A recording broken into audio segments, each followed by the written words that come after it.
A blessed morning to everyone tuned in to this webinar. My name is Karlo Abadines, the Advocacy Officer of the Catholic Educational Association of the Philippines, and I will be your moderator for today.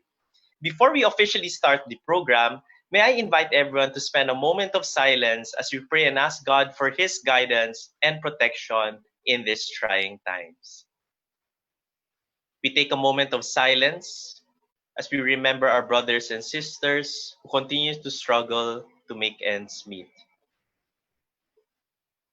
We also remember our frontliners who continue to work hard to ensure that we are safe and are able to go about our activities. In the name of the Father, the Son, and the Holy Spirit, Amen. Lord, we want to thank you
everyone who's joining us in our webinar today.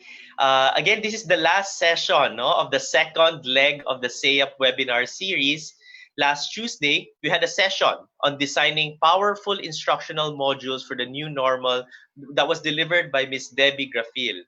Today, our session is going to be on learning management systems. Before we proceed, let me give a few reminders. First, as the talk is ongoing, you may post your questions at the comment section of this Facebook page. We will be asking these questions during the question and answer portion. Second, please be informed that you will receive the certificate of attendance only upon completion of the evaluation form. The link will be posted in the comment section later on and will be available only until 2 p.m. today. No? Again, only until 2 p.m. today, available yung evaluation form sa comment section. So we encourage you to answer the evaluation form and you will receive your certificate of attendance via email. Please ensure that you type down both your names and email addresses accurately in the said survey form. Please be reminded as well that this is a free webinar. If there are people who are asking you for your credit card details, etc., they are not from SAYUP. Again, this is a free webinar. And lastly, we encourage you to share this webinar to your networks with the hashtags #SayUpCares and hashtags #ILoveCatholicEd. So we shall now proceed with the webinar. I'm sure all of us are excited to understand ways we can choose better the learning management system that will fit for our schools. With all the different technologies and systems being offered out there, discerning the right one can be such a difficult task. And so for this webinar dubbed Making the Right Choice, Choosing the Best Learning Management System for Your School, we have invited Professor Cherylle Ramos to share her knowledge on this very special topic. Professor Cherylle Ramos has been in the field of instructional technology for 2 decades in various capacities and appointments. She is a certified e-learning specialist through a scholarship granted by the federal government of Germany and Global Campus 21E Academy, and a digital literacy alumna of the Distinguished Australian Fellowship Awards from Queensland University of Technology.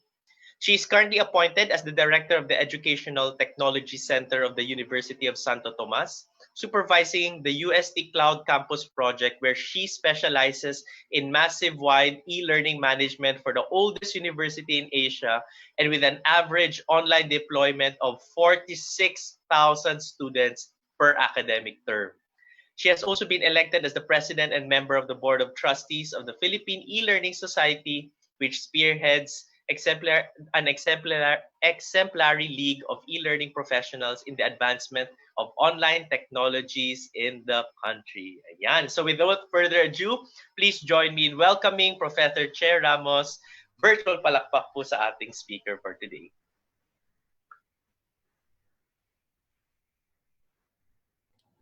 Good morning. Good morning to our SAYAP members, administrators, and educators, and also our audience in Baku, because I think this presentation is being streamed simultaneously in their site.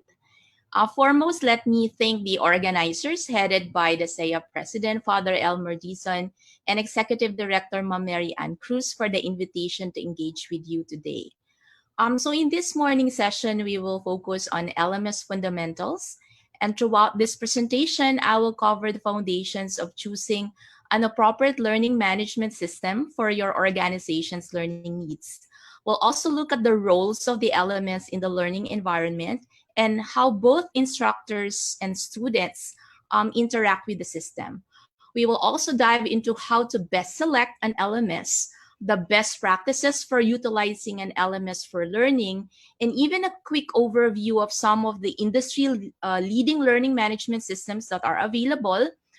Some are free, and of course, some that are enterprise in nature. And so whether you're hoping to better understand your current learning management system, about to implement one for yourself, or you may probably starting an e-learning class, so our presentation hopefully will help you to explore how to successfully teach online with emphasis on learning management system. Now, for the target audience of this presentation who will benefit for today's session. So you may be one of those who are responsible for researching, purchasing, or influencing decisions related to learning solutions. So you can be an administrator, you can be an e-learning leader, you can be a learning and development manager. You may be the person to look into scaling your learning programs in an efficient way so that you can improve learning performance or positively influence the outcomes in your university or in your school. Or you can probably a learning and development manager. Sometimes we call this person a chief learning officer, who's as well looking into the procurement, or maybe somebody from the IT department who needs to learn more about what learning platform can do for your school and what should you be looking for in a solution. Let's start first by defining what an LMS first. All because we need to, of course, operationalize this definition within the session and within the context in the Philippines, for example, as well as what is now being seen in the international standard. So while there are many definitions of e-learning management system, so the basic definition is that it is an online learning platform, a software solution that automates the administration of courses, distribution of content, resources, and what is now unique to it, and that is there's a need for the solution to be able to do that tracking and reporting of the learning events. However, it is not that simple. A learning management system must also be able to deliver not just the materials and resources and activities to students, but it could be, of course, across the wide e-learning spectrum of both in and out of the classroom environment. So we also call a learning management system an enterprise learning ecosystem because there are many things that there are many applications that you can incorporate so that you can expand the multiple features and modules that later on you can tailor to meet the unique requirements of your institutions. It also allows the teachers to offer tailored instruction because it is available in the internet, so it could be accessed by students anytime, anywhere, without any geographic constraints. Now, a subtype definition is an online course delivery platform where you can create online courses as an individual or sell online course to a common platform. This is to be shared in several institutions and any student across the world, such as that, just as the likes of Coursera, Udemy, EDX. So what I will focus on this morning is that an LMS is that it is being adopted within the institution, could be across the system, which means schools with different branches, or network of schools, such as what we are doing with the Dominican province of the Philippines, connecting all UST branches, all the Letran branches schools, and other Dominican schools within the network. So that is our way of operationalizing the learning management system definition for this session, and that we will not focus on online course delivery platforms such as the ones with Coursera and edX. Now, why do organizations choose to invest in an LMS? So I'll be sharing about two major reasons. It may be one of these two. So first is you are in the process of shifting from classroom-based to online learning, not just because there is a pandemic going on, but because you are, of course, looking or moving towards a digital curriculum or remote online instruction. And that is the reason why you are subscribing to a learning management system. And what I mean by the spectrum on delivering remote instruction. So in the recent pandemic, it has pushed a lot of schools to revisit the way we deliver instruction. So prior to pandemic, in fact, several schools have already adopted blended learning as an educational program that combines online digital media with traditional classroom methods. So with this mode of learning, it requires the physical presence of both the teacher and student, with some elements of student control over their time, place, path, or pace. And on the other end of the spectrum, you will see in the slide that you have full distance. And if you use online technologies as a means of delivering instruction, then you are applying the latest technology in the evolution of technology in distance ed. And this is how it is now being delivered by most schools in a remote manner. Now, teaching remotely, as you can see from this infographic or this Venn diagram, that it allows a learning practitioner, if online technology would allow, to deliver a properly sequenced and constructively aligned lesson with the power of online technologies, which is best facilitated if there is an LMS present, especially useful if you're coming from the perspective of an administrator who wants to assure that there is impact in the e-learning adoption towards the achievement of learning outcomes.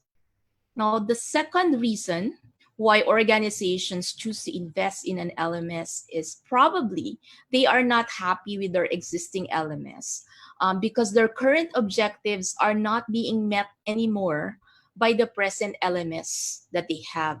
And so that is why some institutions would periodically revisit and evaluate several LMSs after several years of e-learning adoption.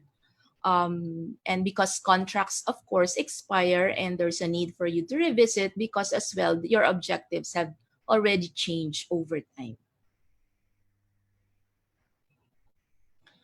Now, I want to emphasize that an institution who would like to really be serious with digital transformation could in fact look more than just adopting the LMS. So going in for a learning management system is a big decision for many organizations. So its success or failure depends primarily on how well It handles the organization's digital transformation vision. That's why in the slide you're seeing in the aqua portion of the image, you will see that vision and leadership and culture is important. It has to be in place at the beginning so that you'll know really where technology would fit that and be part of the solution. And later on, more than focusing on providing a modern teaching and learning environment, an e-learning leader, for example, also takes into consideration two more aspects of that digital framework that has something to do with the intelligent environment, that it has to be responsive to the needs of the institution, in compliance with the achievement of the institutional outcomes, as well as, of course, you have something that would complement a robust technology infrastructure in your own institution. Now, let me proceed now with the second part of the presentation. That is, we focus on what will I get if I adopt an LMS. So what are the benefits? So before choosing what LMS is, let's go through first on the benefits that it can provide both for the institution as well as other stakeholders like your teachers and your students. While the online learning of an online environment of an LMS shares many features with traditional teaching and learning, it also has some unique attributes that we must maximize, all because it is something unique and cannot be found elsewhere. So this has something to do with the flexibility because you can access materials anytime, anywhere, along with the time for reflection and learners' anonymity if that is what is being set. Additionally, a learning management system offers that convenience and support that is now common, becoming a common system used by teachers, support staff, students, and even parents if they are allowed to access and check the performance of their children. On the perspective of the administrator, there are, of course, specific benefits that we can actually derive. So learning administrators could track courses and gain more insights into the learning process, be it the actual performance or while the learning is ongoing, both for the individual learners and group of students, maybe within the college or within a certain year level. And you can pull out reports on individual levels, learners if you want, or as a group or within a specific course or courses, so that you can check this in an automated report on performance, progress, and even the completion. And you can organize, of course, you can organize the training or learning content in one place. And what is good, especially if you are in a big institution, you can have all of this, or learn simultaneously together in one place, similar to learning it in one university. So what else? As a learning administrator, you can use some of the features, like there are inbuilt quizzes and assessment tools that can test employees if this is on training. It could be students if it's in the elementary and high school and college. So it could also be deliver training on time and every time. We can reuse the training materials, and we can ensure uniformity of training or learning across geographies. So I'm emphasizing as well training because at some point, I'm not sure if the participants are all coming from the educational perspective. There are times that we have, perspective coming from the training industry. And because you are also teaching adult learners, they are, of course, still part and can benefit from this presentation. You can, of course, hook up to the system, which means you can integrate several third-party platforms to enrich now your system. And sometimes if it's in a training course or a short-term course, there is that feature that could send automatic certifications to your learners after completing a course. And you can also send instant notifications and SMS once you post an assessment. So for the learners, we can access social and self-paced learning if this was set by the learning design of the teacher. You can train or learn at greater depth for a longer time. Again, if that was set by the teacher, we can get images access to training, to learning, both offline and offline. If again, this was designed in such a way that we can still access resources even if we are not connected on the internet. And of course, we have more control over learning, and it could in fact allow you to exercise your capability to become self-directed learners or becoming self-independent or self-directed learners.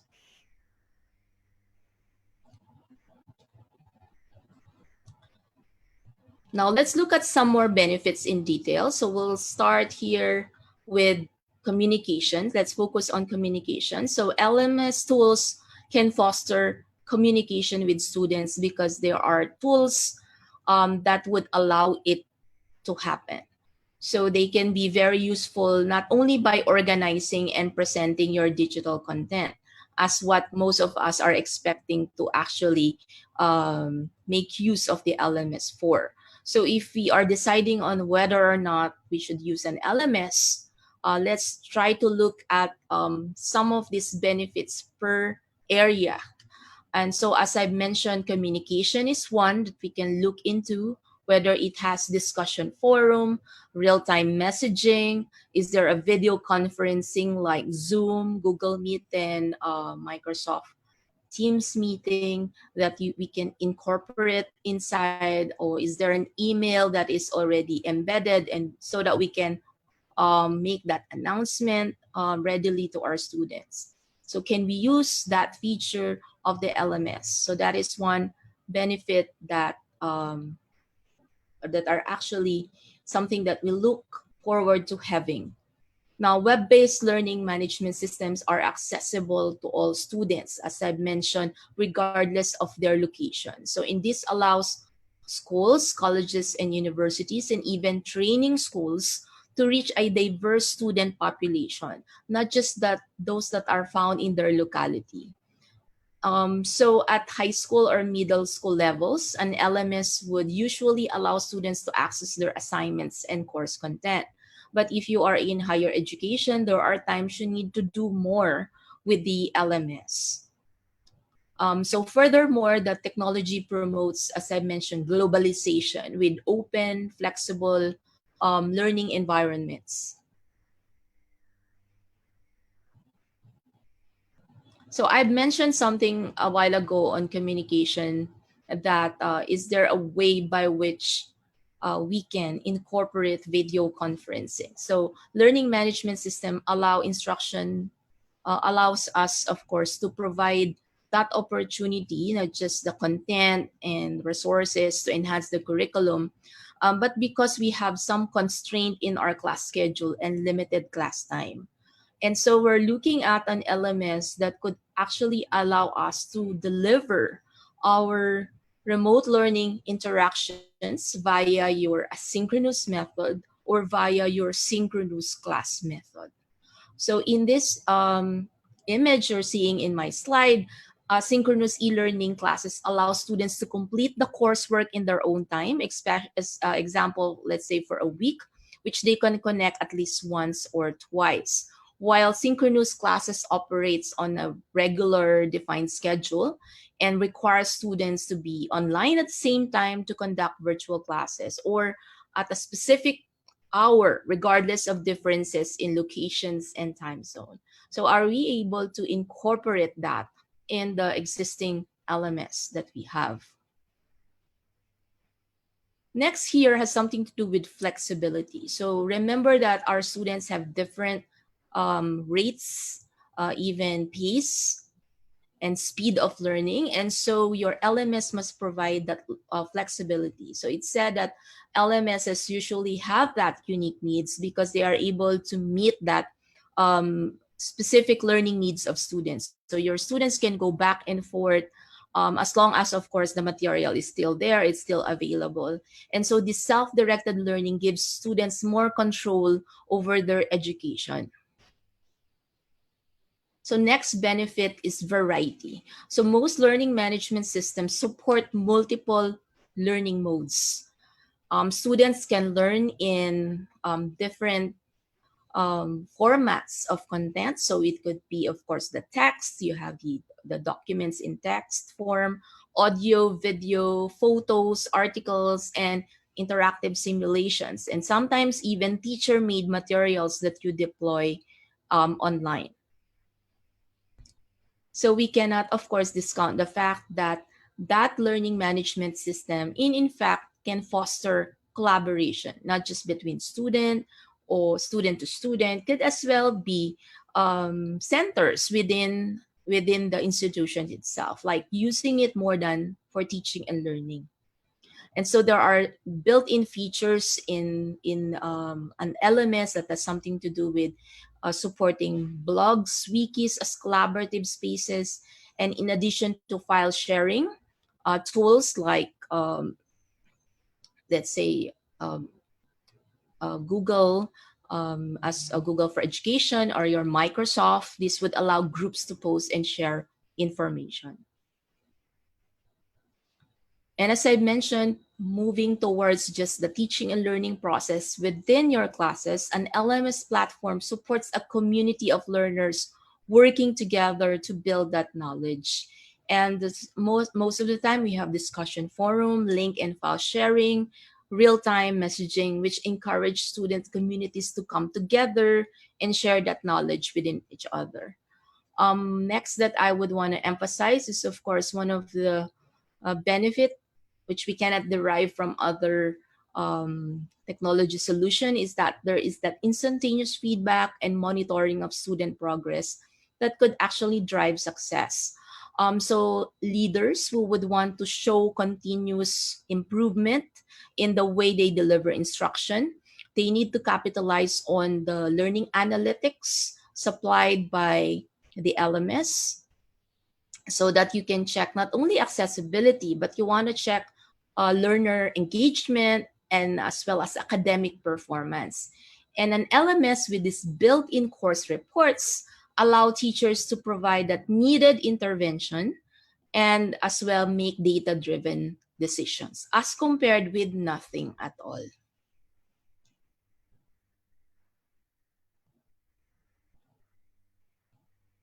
Now let's check some of the learning management system and the providers. I will just focus on those that are being subscribed most of the time here in the country. Um, they they appear to be in order all because I need to position them, but it doesn't mean there is number one or they are in sequence in terms of popularity. No, it's not like that. It's just that I just need to put in some of their names here. So these are the most common ones. So some of them, of course, are free. Some of them need to be paid per subscription. And so my knowledge in the Philippines, based on Philippine e-learning society, is that most of the schools, especially state universities, they made use of Moodle because of this is an open source, and also some of the universities, private institutions. Okay, so some institutions with bigger sizes, they look into enterprise solutions. So most of the time they are cloud-based. So this would include Blackboard, the Start to Learn or D2L. There's Canvas. Let me proceed to the next slide. Of course, for those who are teaching in basic education, and well, some of the institutions in colleges, individual teachers would make use of some of the free resources or free learning management systems such as Edmodo and Schoology. Of course, there's Neo LMS. They can be used for your K to 12, and you can also use it for university level. And let's not forget that we also have, of course, local providers, mostly coming from publishing houses.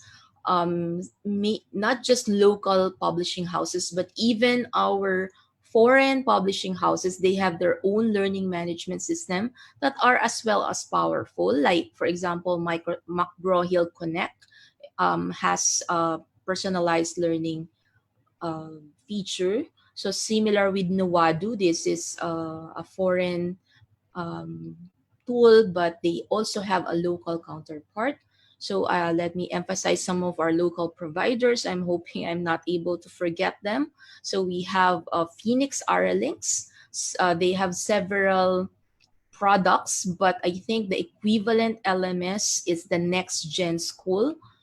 We also have Quipper, the Henyo e-learning, and the Vsmart LMS of our other local providers. It's also better to check on them because there are times that even if we don't focus on something that is enterprise and something that is global in nature, some of this can already solve your particular problem or a particular um, goal that you have in your institutions.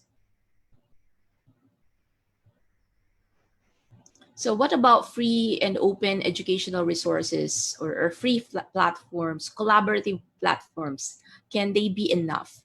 So this could as well benefit some of the financially constrained mission schools, especially from the Catholic schools perspective. And I'm actually very thankful that in pandemic, they even became more compassion to some of the schools because they have extended a lot of benefits that are available if you have, an enterprise subscription of their products. So I'm actually talking about online collaborative platforms. Let's say the likes of Office 365 for education and G Suite for education. And as you can see, a lot of our schools in the Philippines have adopted them, and they have this option for us to be able to share content within a community that we have. So even if they they may not be as comparable to what we call as an LMS, but they could in fact deliver some of the benefits that a robust LMS could actually do.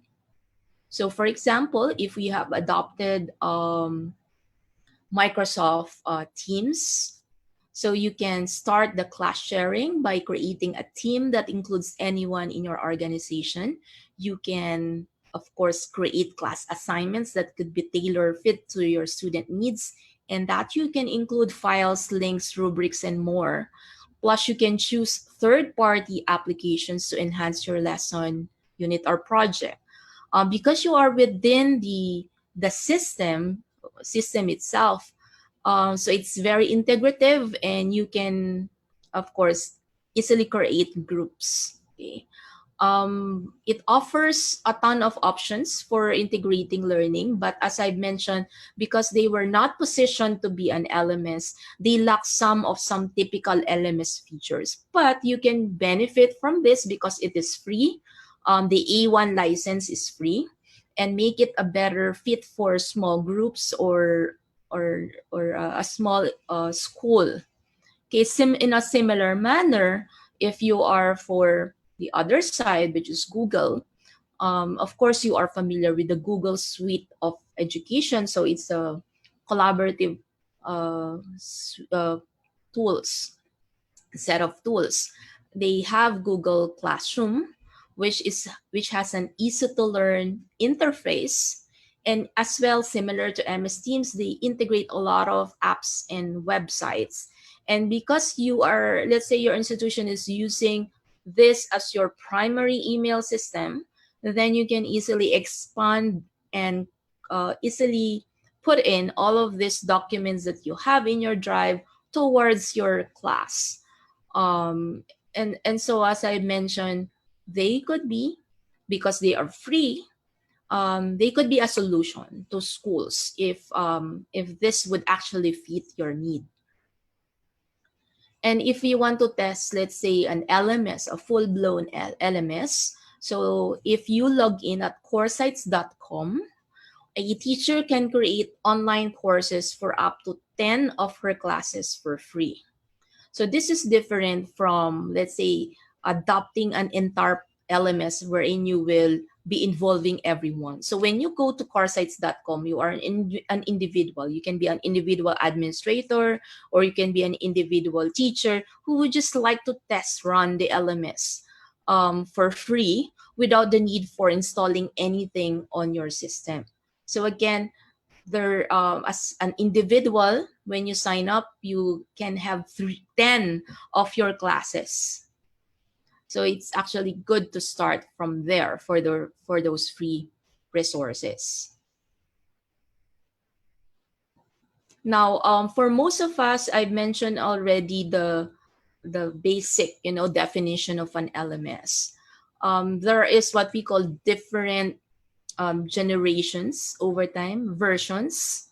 And so before, when we look at the LMS as a simply a system or a repository material, that is our notion of our traditional LMS. So today we are looking for modern learning platforms. Most of the time, our previous concept might probably, as I mentioned, repository of e-learning courses hosted on the organization's intranet.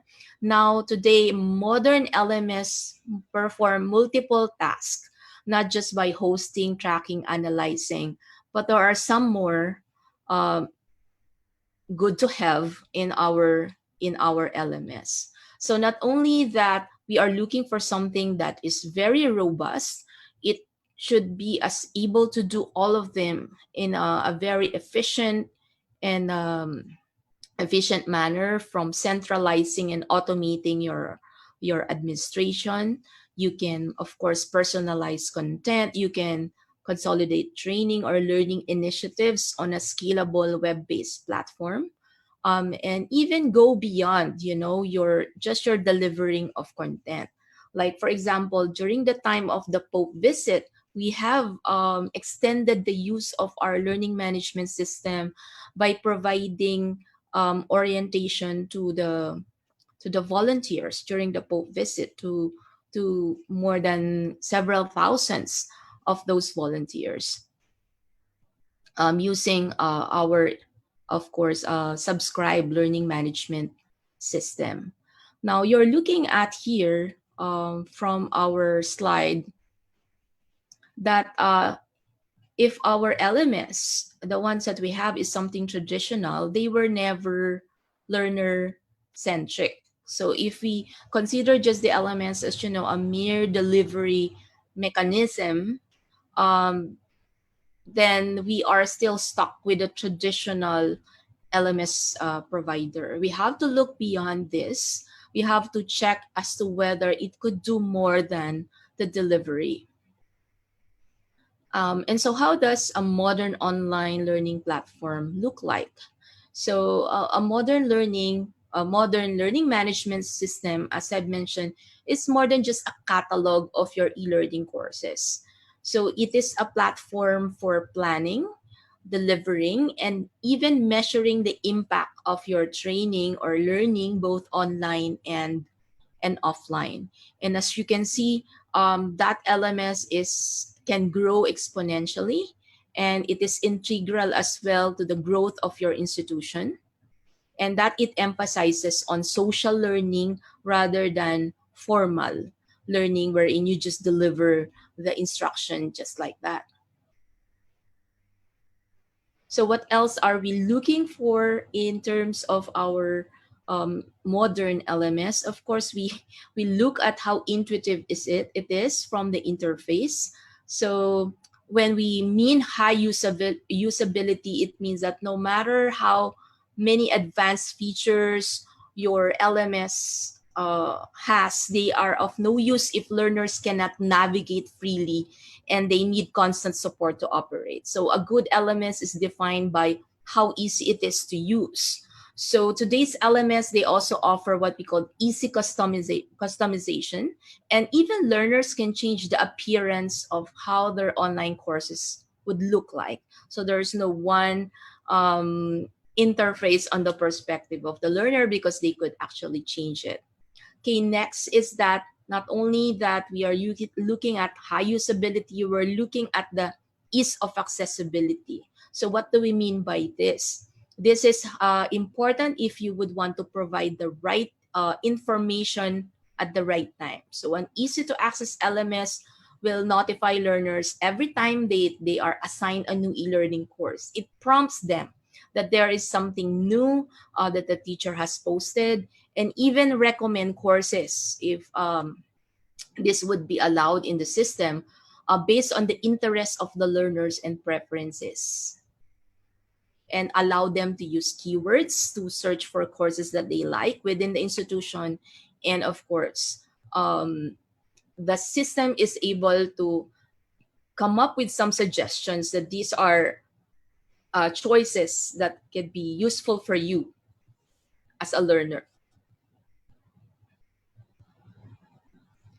So what I'm sharing with you here are some similarities in the way how the interface is seen from the very first slide of the very first screen, or how you log in into the learning management system and looking at the catalog of your courses. You are able to see some similarities um, among all of them. So the modern LMS also comes with a user-friendly dashboard that you can easily access from any of the LMS page. So your learners can navigate between courses and still go back to the home page with very few clicks. And you're able to see here a lot of similarities in the way that they um, deliver or show content. We are also looking at how interactive and gamified dashboard an LMS has. So learning is no longer just completing your courses, and this needs to be fun, engaging, and experiential. So we are looking at modern LMS having this feature which support this new age learning practices, like as I mentioned, as gamification as well as social learning. So if the LMS has a dashboard that shows us here the individual learner as they progress by displaying points, badges, notifications, this is of course a good feature of a modern LMS.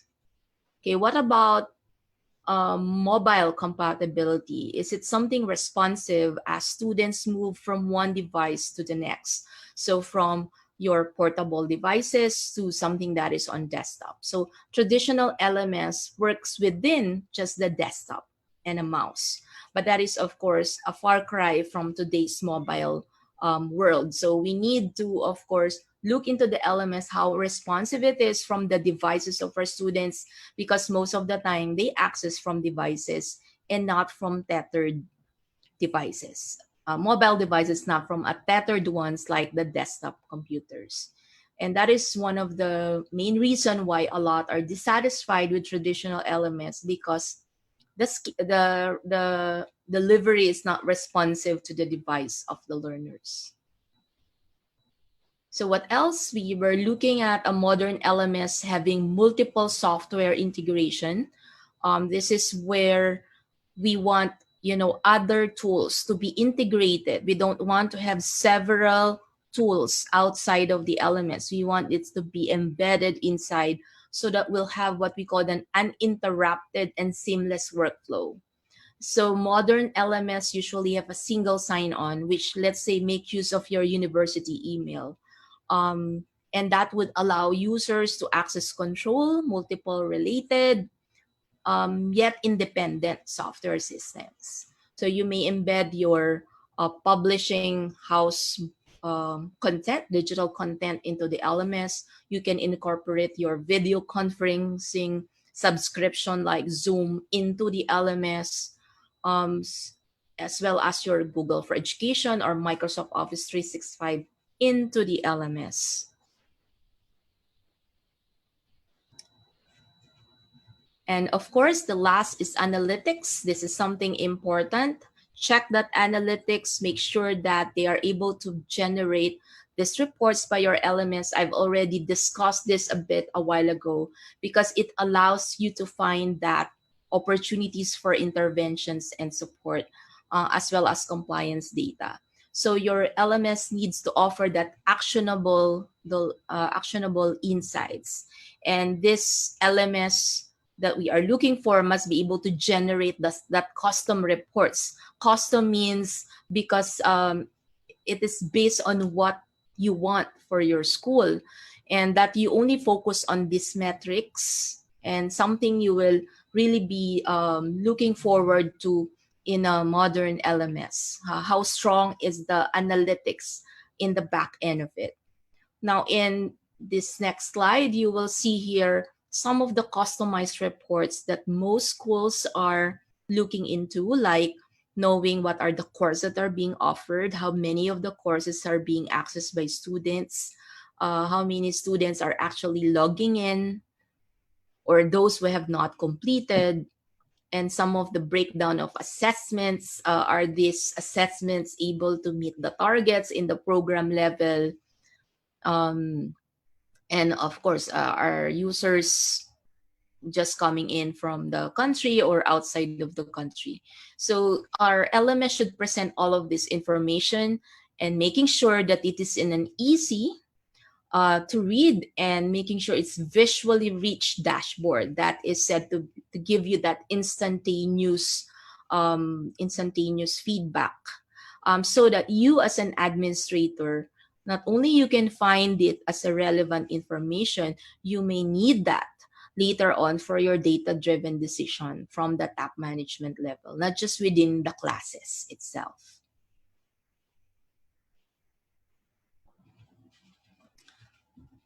So what factors do I need to consider? Let's say coming from the perspective of an administrator. So with hundreds of LMS in the market, each with its own unique selling point, how does one go from choosing the best LMS that is just right for you? So if I will choose or make use of the analogy of the Goldilocks effect, we are actually looking for a not too hot or a not too cold porridge, but it is just the right porridge, the right temperature for the user or for my own objective as the one going to use the LMS. But you can only choose the correct one when you know how to make the choice. So for most, we have to revisit our budget. And with this budget that is available to me, can I accomplish as well my goals? Maybe if I don't have a budget, can I in fact get the same, can meet my same goal with an open source free learning management system? This is the time wherein I will be encountering, does the LMS charge fees per user? What about use fees? Will the LMS charge extra for those additional items such as data, file storage, or video streaming? So we need to put in this into the perspective by factoring in additional costs. There are other costs associated with the commercial LMS that must be considered, including implementation fee, licensing fee, and the ones that I've mentioned. Is it per subscription, per full-time online student? Will they charge in maintenance? So if we know that there are this associated costs, then we can in fact incorporate it in the budget, so that I have something to spend when I talk to the providers. But of course, they could easily give you a proposal for this and do a matching. Okay, next is that are there multimedia, in terms of multimedia tools integration, is there, of course, tools, can the LMS easily integrate this? So I mentioned about our plan of presenting synchronous lesson. Does the platform have that capability? So let's check if the tools feature is there, because these are most of the time most common factors to consider. So aside from those features that I already mentioned. So next is something to do with assessment. How extensive is the assessment features? Do I want to be able to post online quizzes? Do I need the online grade book? What assessment features am I looking for? Aside from knowing that the budget is, of course, be able to be commensurate with the extent of the features that are available. So because we want to get the most out of the budget we spend for in that particular LMS. So we might as well look at, is there a free anti-plagiarism tool that is already embedded, or do I have to pay extra for that? So these are some of the things that we need to consider as a factor in our decision. So because most of the assessment, because of the learning design has something to do with the achievement of outcomes via the assessment tools that the teacher made use of. So assessment is a major factor. Tingnan po natin how many online exam types that this LMS is able to provide to me, as well as even accommodate performance tasks via, of course, grading them in rubrics. So I've mentioned about that communication feature. Again, going back, these are some of the questions that we need to take into consideration in that communication feature. So our ability to integrate a lot of communication, how wide that is. So what else? Let me highlight here in the next slide, technical support and accessibility, because some providers just don't have any local support in the Philippines, and so it is important that not only that they provide that support during the time that they are selling, but they should be able to do that post support for us in different layers. So it could be in the local, they also have the regional, and then they have the international. So we just don't want to be sold with an LMS wherein we cannot, ask somebody later on if we have problems. And more than the support, we're looking at even professional development support that would come, not just during the start of the implementation, but try to check if they have the ability, of course, to provide that periodic, professional development support for us.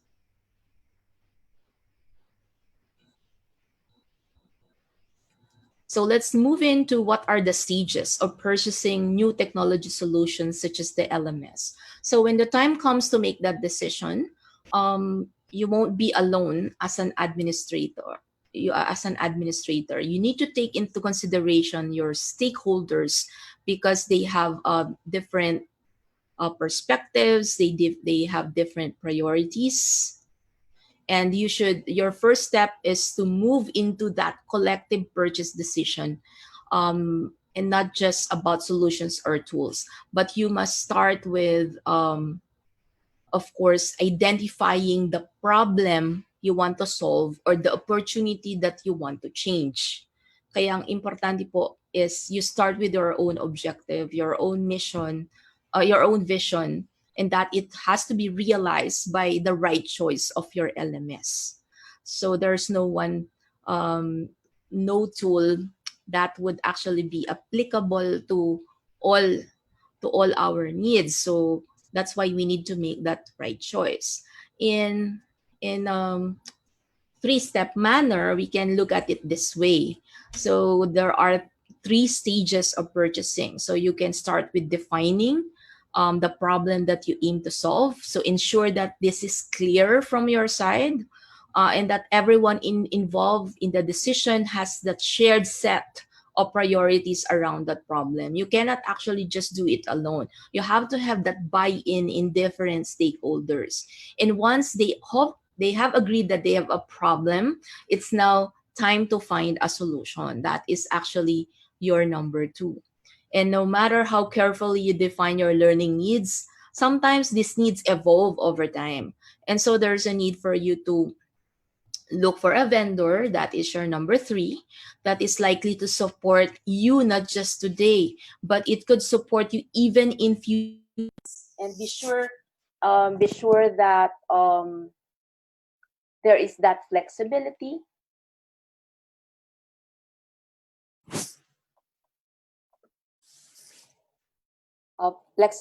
on your time, on your institution.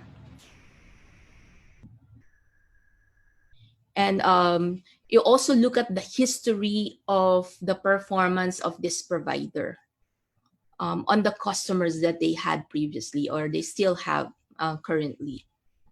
So let's proceed to the checklist. So what I'll be sharing with you is already the step-by-step process until you make that decision, which I think is important from the perspective of the administrator. So when the time comes, then you need to, of course, look at all of these checklists that they should happen. It may be, you may follow it strictly, you may skip some, but I think I could shorten it to up to this number of steps, even further. So we'll start with number one. First and foremost, before you look around, you make sure that you identify your current assets and what resources do you have. So evaluating your e-learning assets at your disposal will actually help you determine which platform features you need. Because if you have now, maybe what you are looking for is something that is missing or it's not available. You also need to maximize your IT department, because sometimes, some institution and subunits are working in silos. So there's a need for us to do that seamless integration. Let's check the IT department. Maybe there is an existing subscription already, and that we need to, of course, check whether maybe we already have Google for Education, or maybe we already have Microsoft 365, which are currently given for free today in all schools. So number two is we pinpoint our objectives. What are your needs? So this is the most important one, although that is our number two. We discuss the needs and preferences of your stakeholders, of your audience. And this is the time that we try to check later on, refer to it, so that the features and capabilities of the LMS could actually execute the needs. So a learning strategy should reflect how learning programs are delivered to the people or to the stakeholders. So there are some questions that I would ask. What is the primary purpose that this online platform will serve? Will it be primarily just to deliver, instruction? That is a basic LMS. So will it foster social learning, collaboration, and group work? And definitely you will be needing more of the features of your LMS. And with that, let me share with you this spectrum of e-learning adoption. You're able to see here technology-rich classrooms to blended type models to the fully online. So check from your perspective. Are you going to deliver courses from this perspective? If you will say yes in all the areas of the spectrum, then the more that you should have a very powerful and flexible learning management system, because there is a need for you to accommodate different learning needs. And there are, of course, instances wherein you might be selling courses. So an LMS that will have an e-commerce integration is another factor to consider. Number three is determine the learning architecture. This has something to do with the functionality of the basic LMS that is actually in the typical perspective. So we will be doing the matching already from your needs to the learning architecture of the different LMSs. Number four, you further detailed your functional and budget requirements. So once you have established the goal, The next step is you do a micro level description of the project. It could be in a document that is going to be prepared by the e-learning leader or whoever is assigned. And generally, this requires what we call a document called a functional requirements specifications, which actually lists down questions and answers that you would want later on to ask to the supplier. So that it could include your specific end user requirement, your technology requirements, the interoperability requirements. So ibig sabihin po, it could allow, the integration of other tools that you have. Okay, so if remember, if you don't know what you need, a supplier may use that at their advantage and will make you feel that you need it. So number 5, once it's very clear for you, you can now start meeting your vendors. You can evaluate learning platform vendors thoroughly. So that you can understand the exact cost associated with the system using your of course your list a while ago, that form that you are using. You can now request for a proposal from them. You can as well do research and how each of that potential supplier could in fact able to meet their existing clients' needs. So titingnan din po natin the longevity of their existing contracts. Baka they may have a lot of, right now, they may have a lot of customers or clients, but they are not lasting. So let's try to check that as well.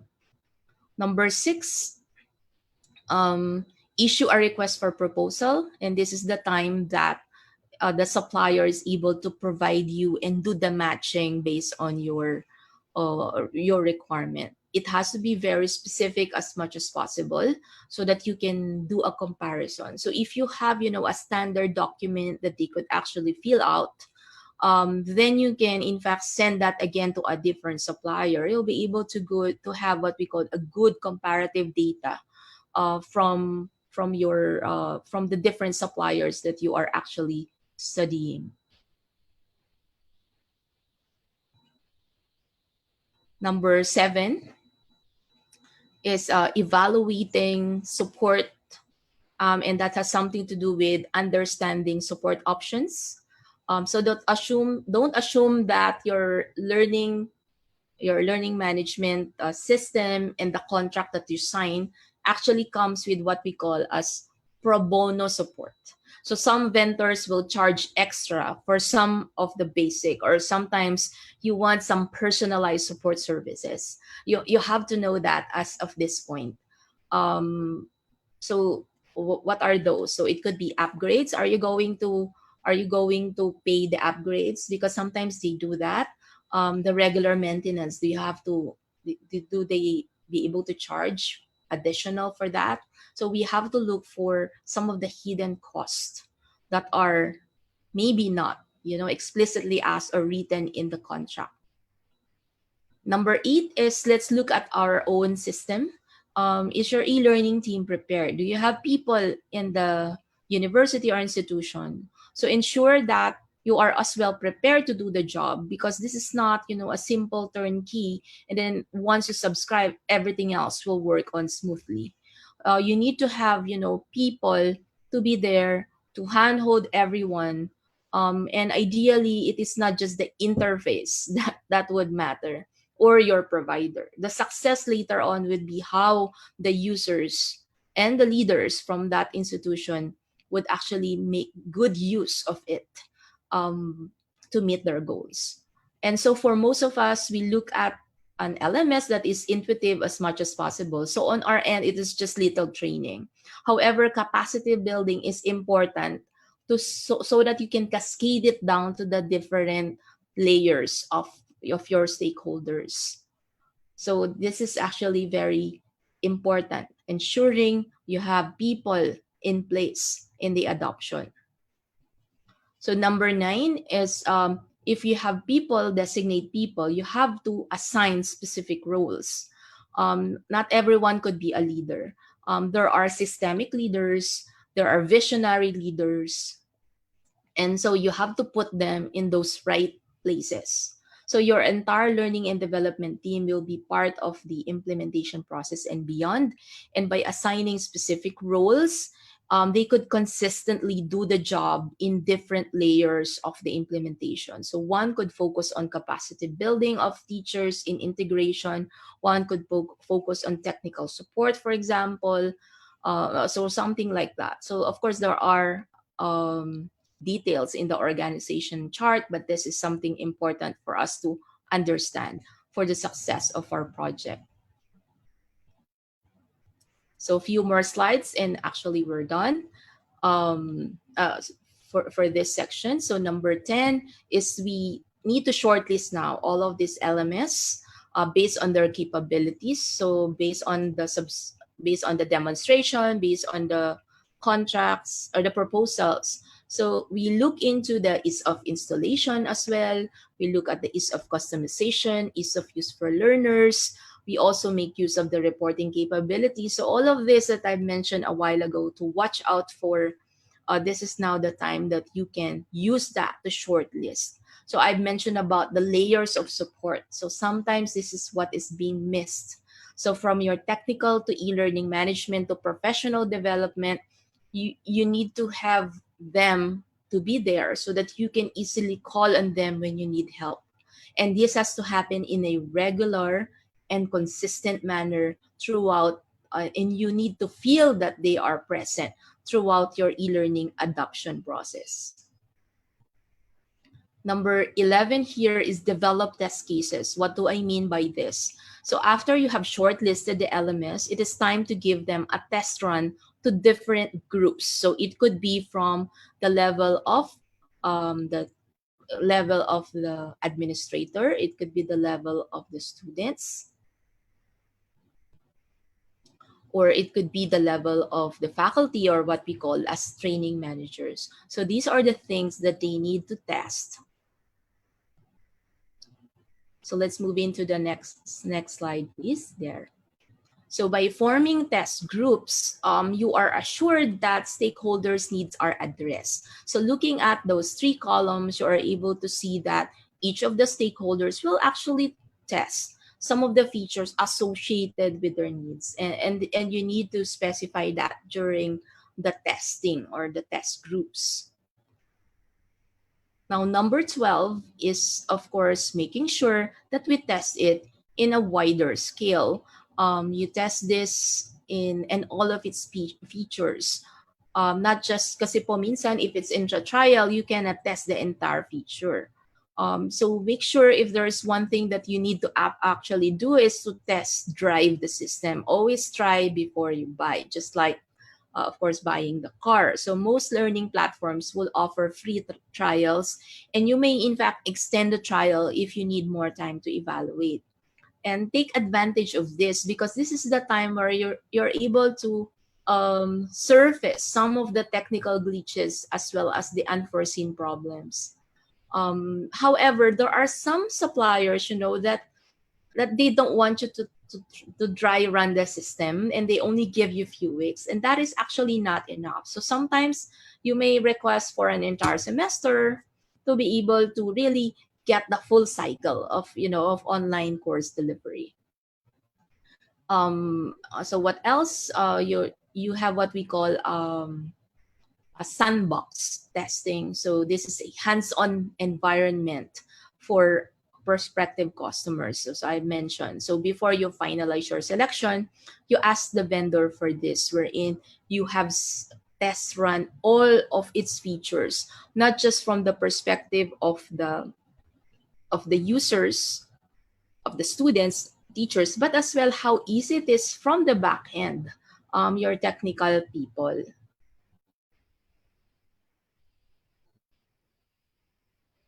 Now let's proceed to, I hope that actually shed light to some of the things what we're supposed to do before we, of course, adopt. So once everything is okay, you are now, of course, ready to deploy, but here are some more that we need to know. So this time we talk about LMS deployment. What are our options? What are the costs?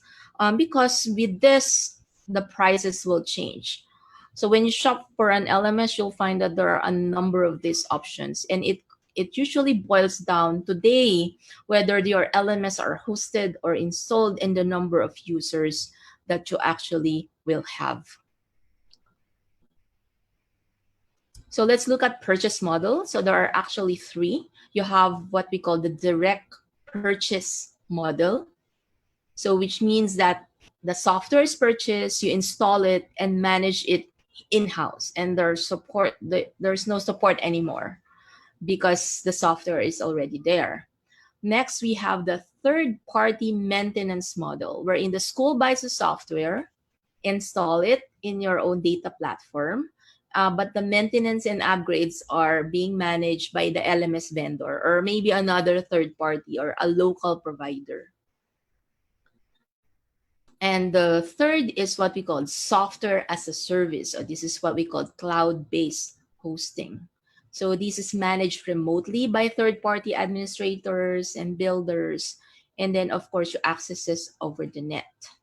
And your costing out of this is based on what we call FTE or full-time enrolled student. So there are times that the provider will not actually compute for the teachers themselves. So just how many students, and the rest of the users from the teacher will be free.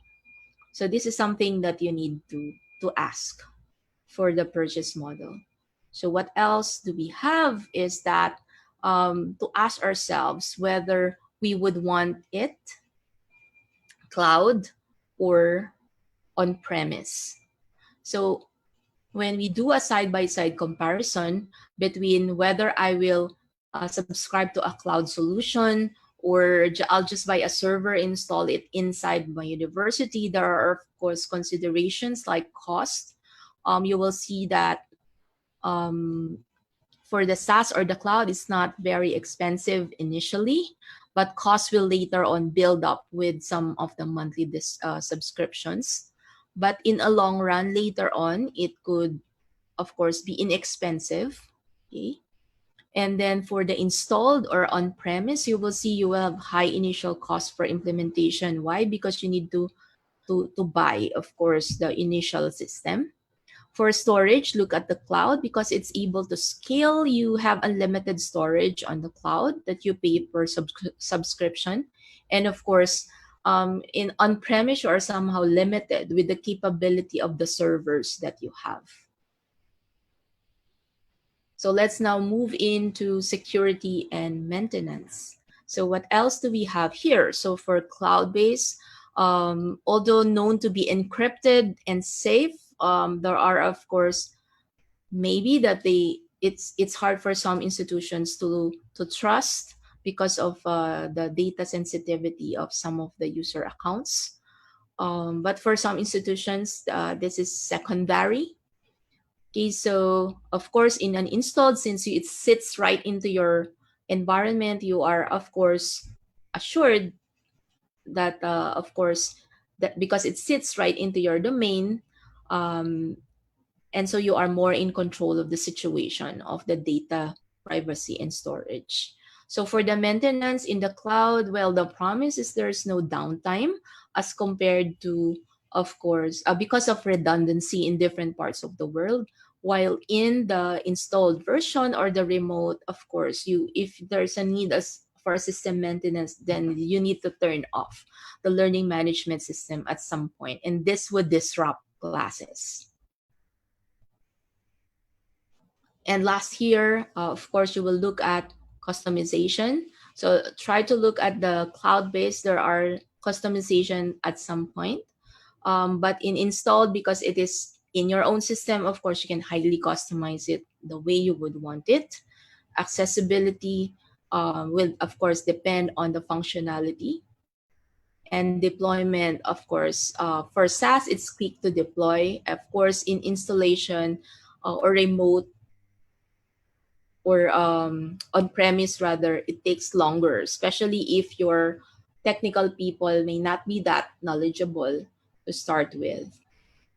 So what else do we need to think about would be the software license fee. So at the end of the day, you have to ask this from the vendor.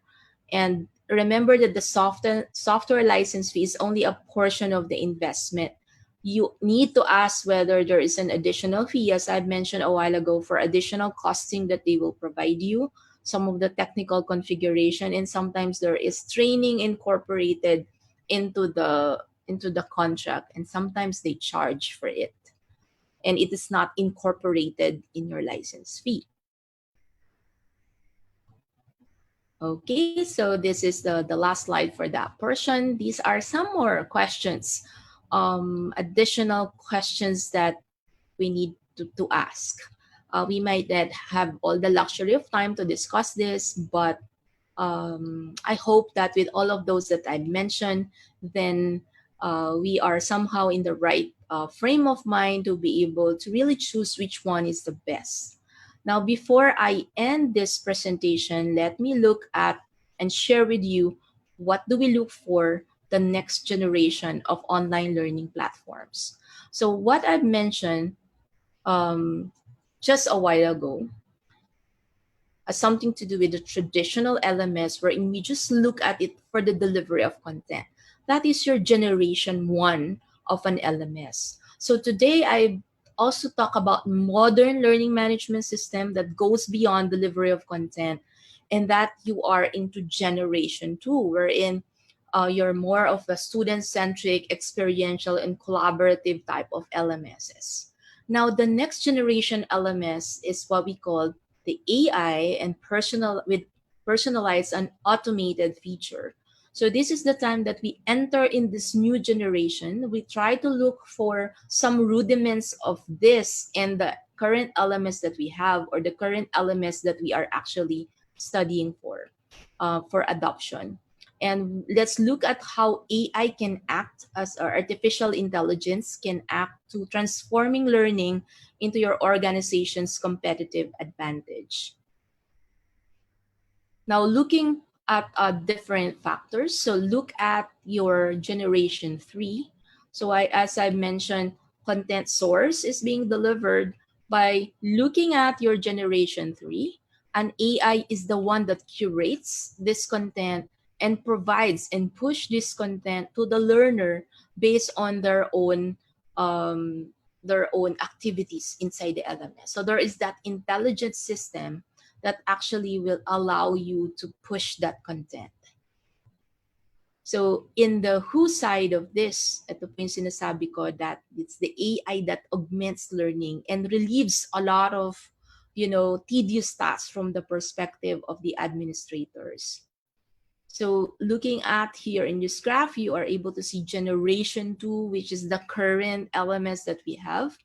And most of the time we just integrate, Google or Microsoft Productivity Suite, which actually automates a lot, but we want something more that a future LMS could actually provide. And the last here, with the third generation online learning, we assure that we can, as I mentioned, push learning experiences in a more automated manner. And it's about not just management of content, which is generation one, empowerment of learners, which most of the LMS are focusing on right now, but we want to focus on personal learning and automation in the next generation, so that we can make use of AI to deliver our learning activities. So you try to look at the process of your second generation, but integrate AI in several areas of the process. So when powered by advanced technologies such as AI, the learning platform now augments the learner experience, as I've mentioned, by pushing content that is personalized to the needs of our students. And since most of the time this is menial, then you are actually get rid of this from the level of the administrators. So in summary, let me use again the analogy of the Goldilocks effect. I've mentioned about tasting the porridge, in this case our LMS, that we are not looking for something that is too hot or too cold, but just the right one that fits our needs. So therefore there is no one size fits all solution, because if there was, then we wouldn't be so many learning management systems out there to choose from. And when choosing your learning management system, your objectives must be clear. And the more precise that your needs are, the easier it is to select the right bowl of porridge. I mean, the LMS. So finally, pick something that grow with your company, because after all of this hard work, of choosing which one is the best, um, the last thing you're going through and what you want to do is, of course, you don't want to repeat the process again next year or one after that. And so let me end now by this statement, that excellent teaching is excellent teaching, and conversely, ineffective teaching is ineffective teaching. So whether the environment is classroom based, online, or hybrid, excellent teaching must transcend that environment with or without an LMS. So good morning po. Magandang umaga sa inyong lahat. Thank you for your attentive listening, and a pleasant good morning to all of you.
Ayan, magandang umaga po ulit sa inyong lahat. It was an amazing presentation by Ma'am Che, no? And virtual palakpak, no? Para sa amazing part, no? In the sector. But for now, we'll be having our question and answer portion for this webinar, no? Again, we just like to clarify something that was said earlier on, and we want to clarify that Mr. Alan Arellano is the Executive Director of SEAP, and Miss Mary Sorry Ann po. Cruz is the Deputy Executive Director. Okay lang po, no, Sorry Prof. po. Ramos? So, maybe just a few reminders before we go jump into the question and answer portion. Again, you may post your questions in the comment section of this Facebook page, and we'll be asking them. So continue to just post, add things you want to clarify. We will have roughly around 30 minutes, for the question and answer portion. Again, please be informed that you will receive the certificate of attendance only upon completion of the evaluation form. So the link will be is posted in the comment section, and it will be available only until 2 p.m. today, July 14. Again, only until 2 p.m. So we encourage you to answer the evaluation form, and you will receive your certificate of attendance via email. Please ensure that you type down your names and email addresses accurately. Also, we invite you to continue posting for the presentation. For those who are asking, we've seen a number of things. You can rewatch the video if you want to look at the presentation again.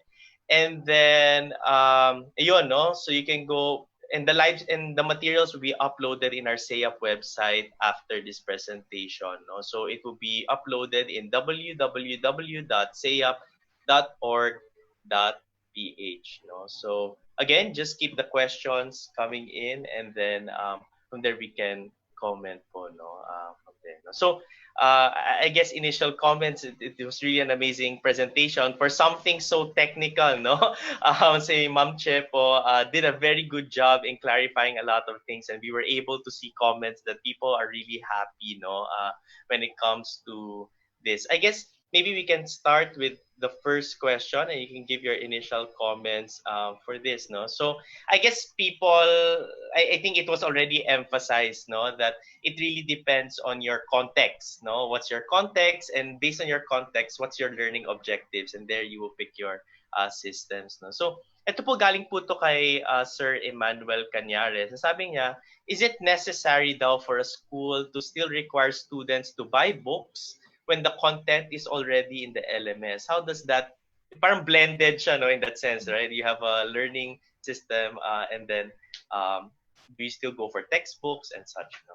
What are your comments on that?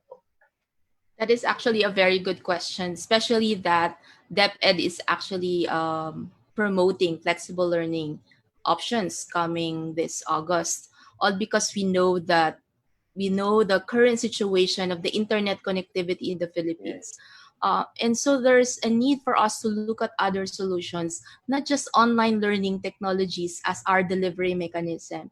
Because at the end, we want the learning objectives to be met. And so if the simplest solution is out there to solve it, then why not use that? Especially if you don't have any risk, let's say you have financial constraints on adopting, a full-blown LMS. I would say our print would always have a place in our classroom. They are our fail-safe tools that are out there with or without technology. Even if you have problems with technology, the instruction would go on because you have sources that you can actually make use offline, especially in the context of the Philippines. And we have schools that are in very remote areas, like on in the islands. We also have on top of the mountains, and so we have varied, geographical constraints. And you still need to meet those students, and so forth. Therefore, textbooks are important. In fact, if we have an LMS, we in the university that we have the LMS, but the textbooks are being actually very useful. And some books even have digital resources that are ready made. So they were made by publishing houses, and they're actually allowing us to use it and build it inside the LMS. So there's that complementary management. So ibig sabihin po, kailangan po rin natin ng textbook, whether it is in print or in digital format. So I guess it goes back again, no, to what resources do we have, what's our Yes. limitations, and then fixing the elements accordingly. Someone actually asked here from Elena Castillo, Ma'am Ramos, is the LMS the best for elementary learning, especially for far-flung areas, no? So again, my connection, so elementary levels, and then mahina pa yung internet. So is that still a possibility of implementing something like this, or should something else be considered completely? Parang ganun. So again, we go back to the context, as well as we look at the approach that sits within the curriculum. So for example, in higher ed, the focus is on outcomes-based education. You want your students to be ready with the workplace. And then your elementary, you have mastery education. And then you have in the high school, you have competency-based education. And then, of course, in the training, you have the skills gap. And in the graduate school, it's specialization. You have to situate yourself. In which area are you delivering that instruction for? And then with that as well, knowing where you are, you will have to look into what is the learning approach that is being espoused by that. So for example, in higher education, we are expecting that our students have a lot of autonomy and independence. But if you are in the elementary area, wherein you have a lot of instructor control that is needed, a lot of scaffolding is needed, and therefore there is a need for you to be able to show that support in a more detailed manner. And sometimes it is not the LMS that would solve it. Sometimes a self-learning module that is printed together with the textbook can actually solve the problem. And there is also that need even for in the house na hindi lang po teacher ang pwedeng mag-guide. So even the lolo, the titas, or of course the parents would be there. And so self-learning modules that are printed may in fact solve the solution. And not necessarily the one that is lodged in an LMS. But of course, there's always that benefit and something unique with LMS. Yan po. Yeah. So yeah, again, just to echo, yeah, LMS is, I guess, a tool, no, something that can be used to supplement, complement, whatever methods. And I think even in these trying times, especially with our internet connectivity, there is, I guess, a demand for creativity, of how educators will actually make use of whatever we have, right, to make sure we deliver educational needs. And actually, this is just another question, actually, which is quite nice. This came from Miss Lynette. Sima Franca. Sabi po niya, can you actually give a comment on the readiness of the Philippines in terms of its adoption to such e-learning systems, no? Especially considering our internet. Alam ko malaking issue yon. There are bills being passed now to increase our internet bandwidth, make it cheaper. So in that sense, in that kind of context, how ready are we, no, to enter into this kind of space? Yeah. So foremost, let me just remember a bit about the pandemic, wherein we were asked to really do a sudden shift, whether we are ready or not. So we've actually tested the entire Philippine infrastructure on the internet at that time, and we've Wow. realized we've had variations in terms of the system that we have, the readiness of the not only the LMS provider, but as well as the telcos, the Yeah. telecom companies. And if we're going to compare the speed of our internet connection against the ASEAN counterpart, so in fact, we are even lower. Yeah. Now, the question is, if we are not that ready and our internet is really not fast, will this not affect the viability of adopting the LMS? Yeah. My answer to that is it may. Okay, but that should not stop us from adopting online technologies because there are always a workaround. So, for example, not all of the time I could deliver my lesson in a virtual class like this, wherein it needs a lot of bandwidth and as well as a lot um, of course, a lot of bandwidth that is needed for me to launch this kind of a lesson online. However, there's a workaround. I could do it on self-paced. I could provide a longer time submission. Some of my students could actually do it offline, not necessarily doing it Yeah. online all of the time. So, ibig pong sabihin, kung intayin nating maging ready yung Pilipinas, baka hindi na natin ma-apply yung online technologies. Yeah. Because there are always workaround. So in fact, how come the University of Santo Tomas started 2002? If at the time, even the internet may be slower than what we experience today, bakit siya nag-apply noon? Because what we are actually looking for is because we have that responsibility to prepare our students for a technology pervasive world, not just because we have a pandemic. Nice. So in that sense, it's also kailangan, no? It's a necessary move. And I remember going to conferences that talk about kahit yung fourth industrial revolution and how everything will become more digital. So in that sense, kailangan talaga mag-adapt, no? Because That's that what you're saying. is Yeah. the way we do things now. Yeah. Tama po. Sige po, thank you. Another question came from Miss Tesla Dizla, no? And I think it highlights a part of the complications when it comes to, for example, courses with laboratories, no? So in that sense, LMS can only go so far as videos, submissions, quizzes, etc. But in terms of how to demonstrate skill, have you seen or encountered, I guess, such applications? Paano tinuturo yung lab, yung practical, I guess in the mixing it with LMS. Yeah. Okay, so again, we go back to the context. There are really courses that are skills based, they need a lot of performance.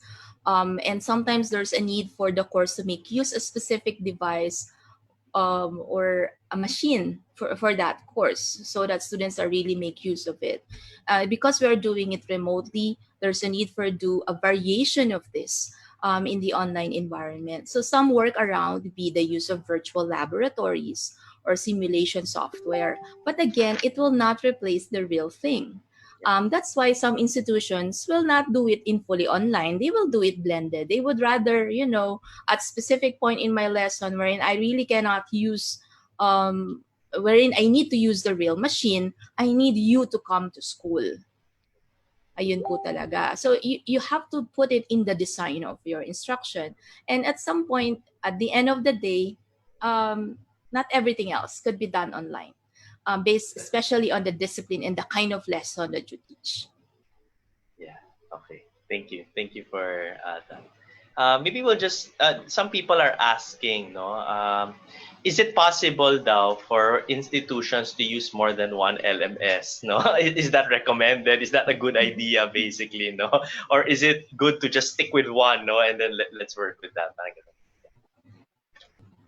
It would be better to speak one language, one system, because it may cause problems later on with communication. Because if instead of just releasing one communication to a single pathway, then you will do and repeat it in several channels. However, there are situations I know that there are times that they use an LMS in the elementary because that LMS is fit for that context. Then they have a different LMS in the high school level, and they have a different elements in higher ed. Tapos po, sometimes because they are going to sell courses online, and that there is a ready certificate that must be delivered to the learners. So their short-term courses have different LMS. So I can go back to solving the solution. Kung ano pong mag-fit doon sa inyong outcomes that you want to achieve. Nice. So that clarifies that. Ano din, no? I can, maybe we'll just jump on to a few questions related to security or some aspects na tinatanong, no? Sabi doon, this came from kay Ray Abney. Sabi po niya, free apps usually have advertisements. So usually kung sa phone, di ba, kung da-download ka na app, ayan ano siya. Sa mga free LMS daw ba, parehas po ba yun? Are there advertisements, yung mga pop-up na lalabas na mga ganun na bagay? So far doon sa mga LMS, free LMS accounts that I have experienced, hindi naman nagpa-pop up doon sa screen. Yeah. Except that what I noticed is that I cannot get the full features of the system. Hindi naman kasi hindi naman ginagawang business talaga yun. Karamihan ng mga providers, mababait naman sila, very compassionate. Yun nga lang po, may limitation doon. And as much as possible, I think based on data privacy, meron ka naman tinik off niyan no? You agreed upon at the beginning of the sign up. And out of that responsibility, they don't, of course, sell your accounts or your data. Yes. No? So ang gusto naman nila is mapadali yung buhay mo. And as much as possible, try the product if this is something that would fit your needs. So I guess most of my experience, yung limitations because it's free. And sometimes it lapse. So at specific period, tapos na. And one of the drawback on free LMS use, that I cannot use my previous account that I used to sign up. So hindi ko na siya matutuloy. So anong workaround? So some teachers will use a different email para hindi siya ma-recognize ng system, para ma-continue pa rin niya. All because the premise is the school where he or she belongs doesn't have, the LMS. Pero kung ang school mo, you have that LMS being provided, gamitin mo yon because you also have the responsibility to add in data to the impact of the university or the institution. So I know we have academic freedom. We can use what we want. But sometimes the institution would say, you need to use a prescribed LMS because we need to have that collective data of how we are able to perform as an institution and how our graduate attributes are in fact being met from the class level to the program level and in the university level. Kung you are departing from it, then you are not being a contributor to that. Kasi may responsibility ka bilang employee ng school mo eh. So dapat you have to contribute and take part in that mission. So like the emphasis on a collective effort in building this kind of system. And kaya po maganda talaga kung may institutional wide LMS tayo. Pero kung wala talaga, okay lang po na mag-subscribe ng paisa-isa, yung Kasi nga wala nga ma-provide yung school. Correct. So as a teacher, as an individual teacher, I will actually find a solution on my own, whether I have support from my admin or not. Kasi ang teacher natin very creative, and that's commendable, di po ba? Kunyari, nag-edmodo, nag-schoology, kesa naman po hindi gumagamit ng technology, di ba? So, okay na po yun for now. Yeah. So, working with what we have. Actually, interesting, like when we had our conversation before the webinar started, we were talking about scale, no? Usually what makes an LMS cheaper is normally when it comes to scale, no? Padamihin, no? And so I think, so the more na you have a lot of FTEs or full-time enrolled student, mas gumaganda yung proposal, yung costing sa proposal. So, if you are in a district, mas maganda po, mas marami po kayong magsama-sama, then you have, a stronger voice to be able to lobby on the best price from your provider. Yeah. So there is strength in numbers. That's what I mean. Yeah, I think that's a good challenge, no? I think even within the SAYAP, we are encouraging schools to, if you can, try to explore collaborations with nearby schools, no? Yung mga colleges, maybe you can come together, build a consortia, right? And then from there, come up with an LMS that can actually help all of you function together, right? So whether it is locally made, locally provided, whether it's a foreign or enterprise sa ibang bansa, as long as you are working together, having that collective effort, baka mas mag-improve yung subscription fee ninyo together. Yeah, so that's a good challenge, no? For Catholic schools. There's someone who mentioned here, si Miss Cecilia Perla. Sabi po niya, how's usually the security issues when it comes to LMS? Is it prone to hacking or mga ganon? And also the second one siguro is especially the free ones, no? So in a sense, right, you're thinking if you pay, ideally mas protected siya, di ba? Kasi, di ba, you pay for it, subscribe. But for example, even for free ones, how's usually problems of security? So far, because I'm not really the person in charge of the technical and system administration, I could only talk about my own experience as the e-learning leader, wherein I'm in charge of professional development. So far, in our 18 years of experience of e-learning adoption in UST, wala naman po kami experience na nagkaroon ng breach of security. Even when we were on-premise. Kasi for like, if we're talking of 18 years, for the last 16 years, we are doing, for the last 14 years, naka-on-premise po kami. Naka-install yung server sa school, and then nung nag-start ang cloud-based technologies, and then we move on to the cloud. So the more na gumanda yung performance namin when we move on to the cloud. Why? Because we have other issues to look into, like size. We're talking of 45,000 students and 2,000 faculty, and our server cannot accommodate that. And so more than the security, ang tinitingnan namin is how well we can serve our clientele with that massive size. And so far, wala pa rin naman kaming problema kahit na nag-move kami sa cloud on security issues. Wow. Yun po. As long as maayos po yung pag-administer mismo nung inyo pong in charge sa technical support. Yeah. So that requires also building the capacity to ensure that security, for the system. Yeah. And your IT team as well in the university must help in that process. Yeah. Okay. Because it's not that just the LMS. Later, including your network and infrastructure. Tama. Yes. Ito po, I guess baka nagtatanong po si Miss Cecil Alimen. Sabi po niya, if there is one shortcoming daw of an LMS in the context of teachers, so I guess this comes from a teacher, so what is it? Usually, ano yung mga common problems na narinig niyo po when it comes to teacher complaints or maybe struggles? And then, how do you usually address those shortcomings para ma-supplement siya? That's the experience po kasi namin. Attitude of the teacher really matters. So how open the teacher is to be able to embrace this as one of the repertoire or Yeah.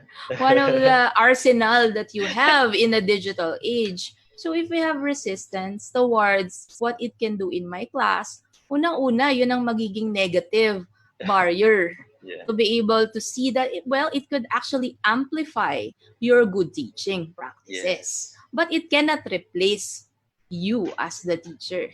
Pero if you have poor teaching practices and you bring it to the online environment, walang pagbabago po yun kahit saan ka pumunta.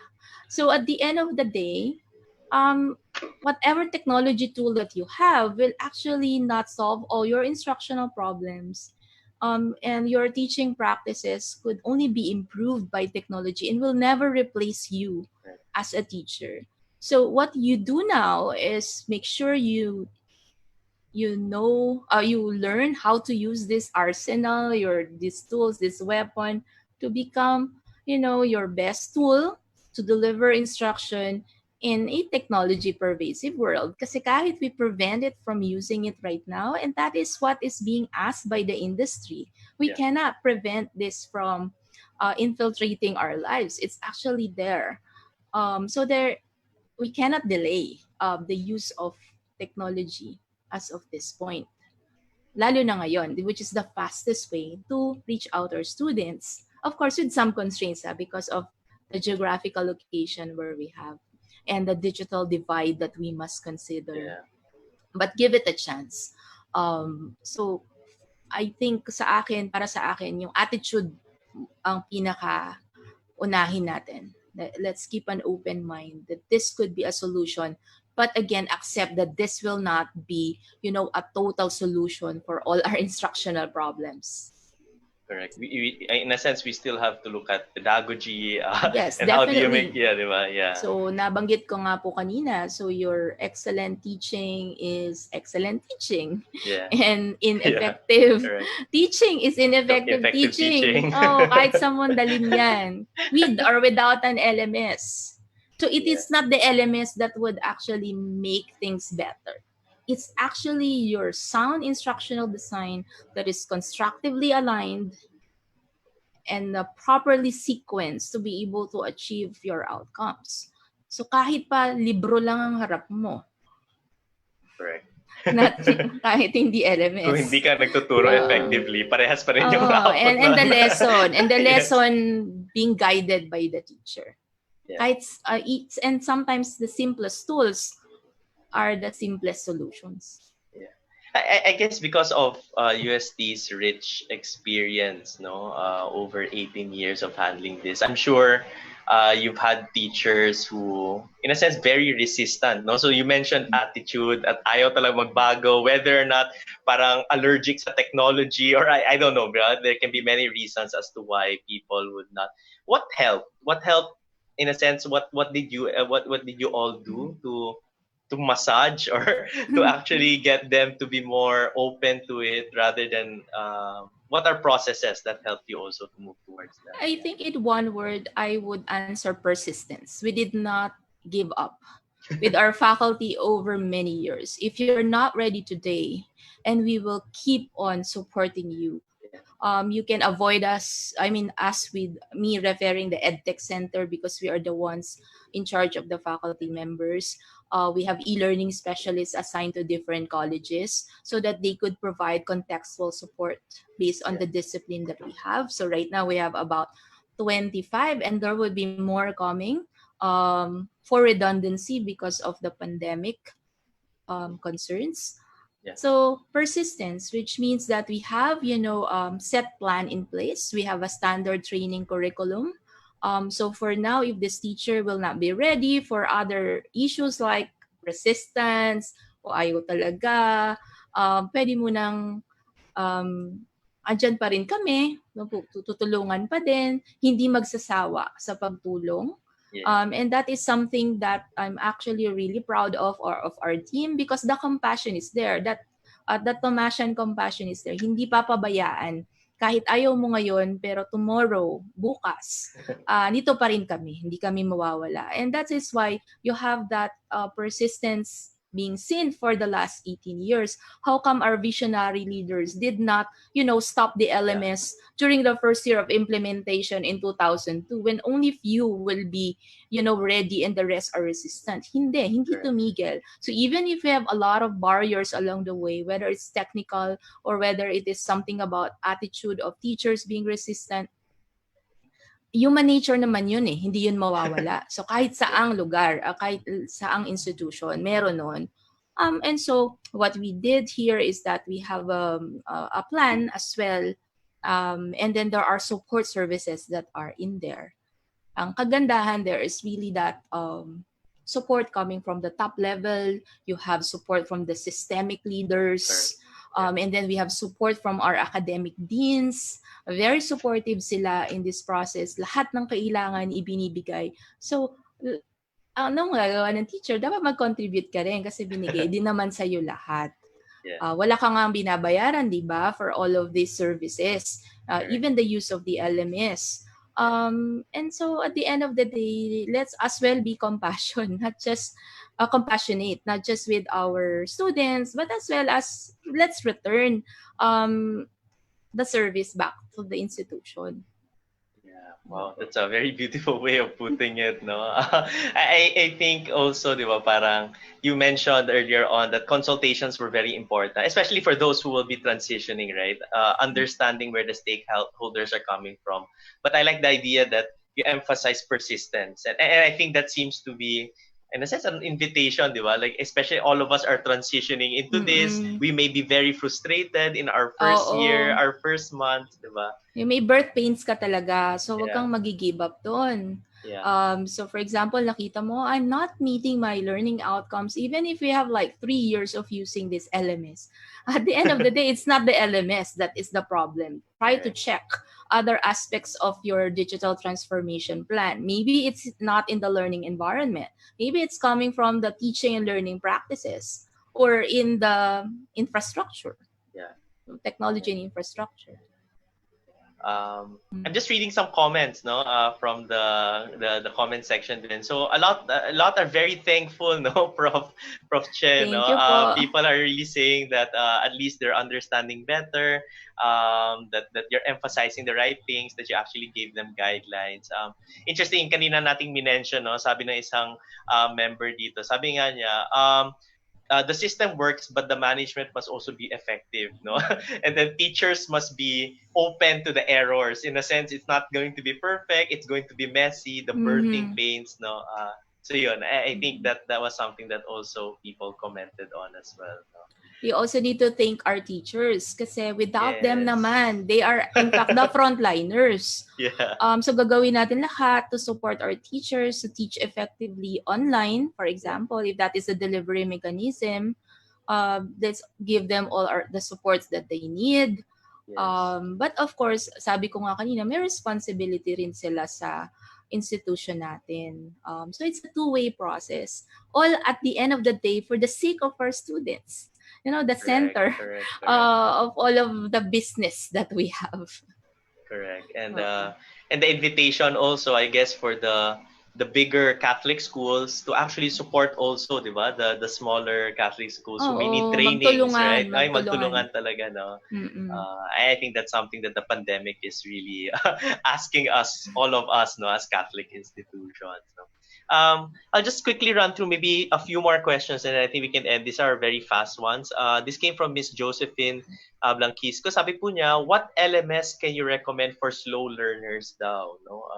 Slow learners, or is there specific LMS also maybe for persons with learning disabilities? Are there such things that can be used, no, in that sense? So most of the LMS have that flexibility to allow students to access the materials in a self-paced manner based on their pace, their time, their path, no?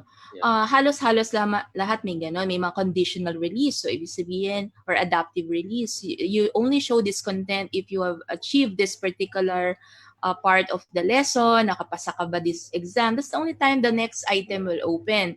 So, may mga built-in ng gano'n.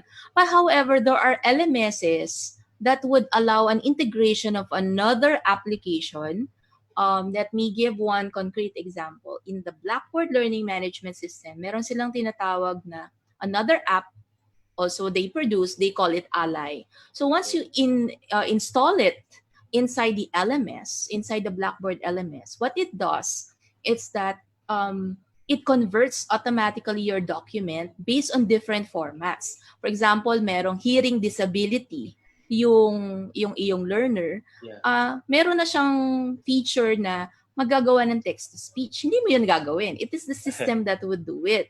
So another kung meron siyang may problem siya sa sight.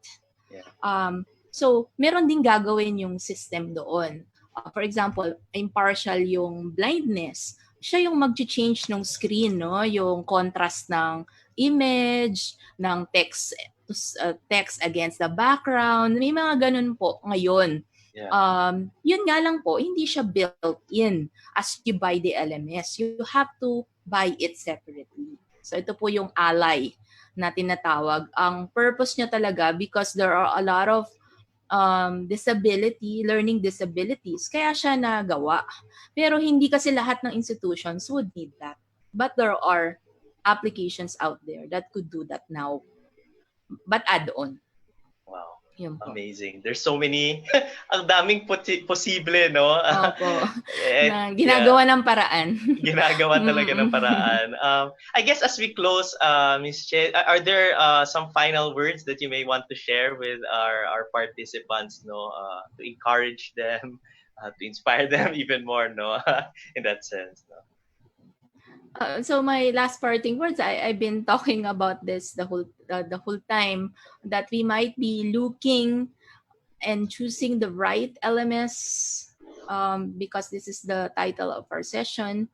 But again, at the end, there is no one size that would fit your institution. You must start from the heart, the core of your institution. What is this vision that I want to accomplish? And everything else would follow. In every decision making, in every support system that you will put in place will now be incongruent with what is it that you want to solve. And if this is not the best solution, then you are actually not fixed in that manner. You can over time evolve as well because your outcomes are evolving. But again, what is needed at this point is resilience, not more than the transformation. Resilience so that later on as an institution, even if there's evolution in technology, even if there is disaster or not, pandemic or not, you still stay relevant for your students. Amazing. Thank you, thank you. Again, baka virtual palakpak po, no, Thank you for po. our speaker, for the amazing insights and for really answering the questions that are hounding, no, the audience, no. I think a lot of beautiful points, no, that Professor Ramos actually mentioned. I really like the idea of resilience and persistence, no, especially during a troubling time.